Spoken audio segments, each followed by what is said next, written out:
As though it's fashionable, something to be proud of. And because our children have been deemed ahistorical, the world didn't start until they got here. They have no appreciation or sense of history. And they don't see a place of it, not knowing that they are already making history. Right. And that in a few years, when they're not here, they will be history. Yes. So that's not their fault. No, it's not their fault. And it's a fact, but it's not their fault. And I think part of what you're talking about in terms of the activism that I'm involved in, a lot of people involved in, we owe it to them to help them understand that this isn't all there is. It's part of it. This is part of their reality. But it is not all there is. And what we should have them to understand is to feel free to exercise your options. And they've been told, and it's been deemed on them, that you have no options. This is all it is for you. Right. So we have to expose them, and there are different ways of doing that. One is we have to become committees of one, and you got to spend time with them.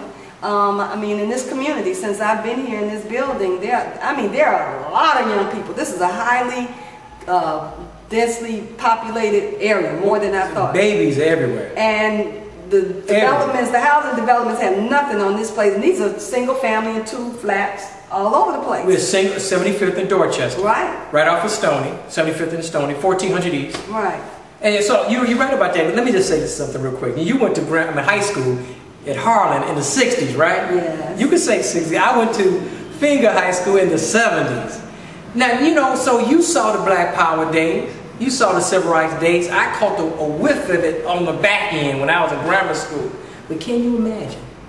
For the past 30, 35 years, whatever, we have generation after generation, at least 1 or 2, 3, sometimes some people say 3 generations who've been born after the Civil Rights Movement. They were born after Harold Washington had passed away. The only mayor they knew, is Mayor Davis. Can you imagine being raised under Mayor, like I was raised under the old Mayor Davis. But that was, I was going to say, you know what I'm saying? All of our youth, that's what I'm trying to say. One mayor. So I'm saying though that things have changed, and guess what? They ain't changed a lot of it. That's what I'm trying to get at. Go ahead. The more they stay. But how do we actually change things for the better? Well, you have to have a plan. You have to have a plan. And when you're constantly reacting to your environment, you're always off guard, so you can't plan. And all of that's by design. Yes. I mean, why would we be allowed to plan for fear of replacing, quote, those who are now in control? So if you control a man's conditions, you control his behavior, control the way he thinks. And so I think at this point, what we have to do, those of us who are remaining, what we have to do is we just have to stay vigilant and do, as Dr. Bobby Wright said, we have to develop that black social agenda, which comes out of the concept of black nationalism, black power. And we have to talk about that. Yeah, our children have been, not just our children, because they're following the leaders, they've been convinced that the bling bling that they'll never have is what they should be aspiring to, and that makes them somebody. Because everybody inside wants to be something. You want to be something. Yeah, you want to be something. Yeah. And as Cliff Kelly says, even if you serve as a bad example, but that's not really what we should aspire to do.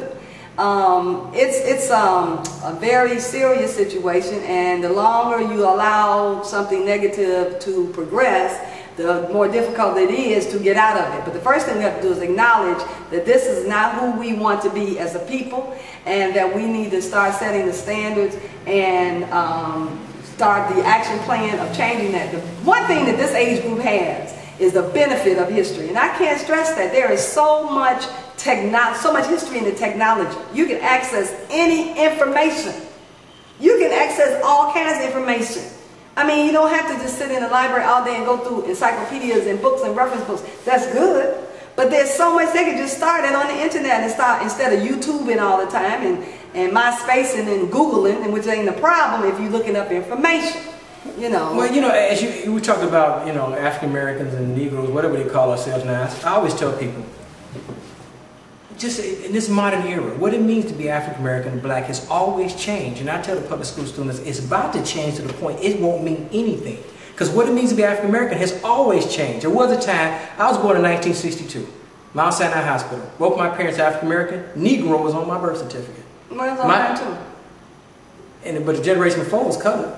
Right. A few years after that was African American. Now Tiger Woods has a child, right? Mm-hmm. Now people like Tiger Woods, they don't have to be black. They don't have to be Negro. They don't have to be African American. Now you got maybe 10% of us legally don't have to be black. But you said these doors is a curse. Have to be. Yeah, I know. You either are or you aren't. No, but it was a time you knew who you were, you knew what you were. But now I'm telling you, imagine this generation right now. What it means to be African American on 75th and Dorchester is different if you live in Naperville or Highland Park. What's the other one? Home and Floss. But it's you know what I'm saying, right? Different based on geography. But it's worse now. What's the time? You know how was the time we had to live here? We don't have to live in 75th and Dorchester. They're gonna be poor black for a long time. They're not gonna integrate. They're not gonna assimilate. They're not gonna be like a Barack Obama. How do we help that generation?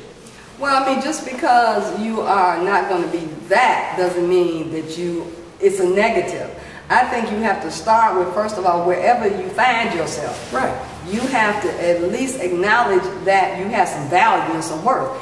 A person cannot, some people can, but most people cannot just stand up one day and just say, because of who I am, I have some work. Right. There has to be reinforcement. There has to be things around that they see that reinforces for them that I have some value. And you start with number one, at the thing that's closest to you. Your family, your friends, you know, the teacher, whatever it is, something has happened. So it takes the whole village. Yes. Okay. So nobody does this alone. Nobody lives on an island and nobody does this alone. The way we do it, I think, in some ways, is what we're doing right here.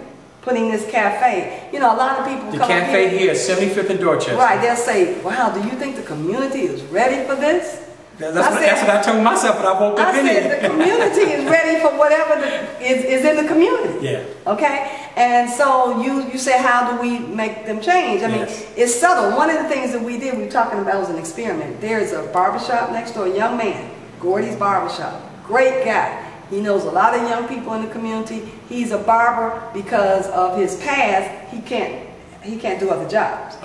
He inherited that because his mother actually had that business. Wow. And he has a clientele that you would not believe. Okay? Now, that's a black business. We're here, a couple of blocks over. There is a woman who's been on the corner of 75th, I think that's Kenwood, for like 25 years, and her sign says So Fine, S-E-W. Mm-hmm. It's a fabric shop. She made the curtains. Mm-hmm. That's a black business. What we're going to do in the league here, the African American Police League's office is here. The time that we've been here and we've come together and we've talked, it's made, I've been told, okay, Nathan Thompson is with Brownsville Press, he tells us all the time, it's made a difference. And so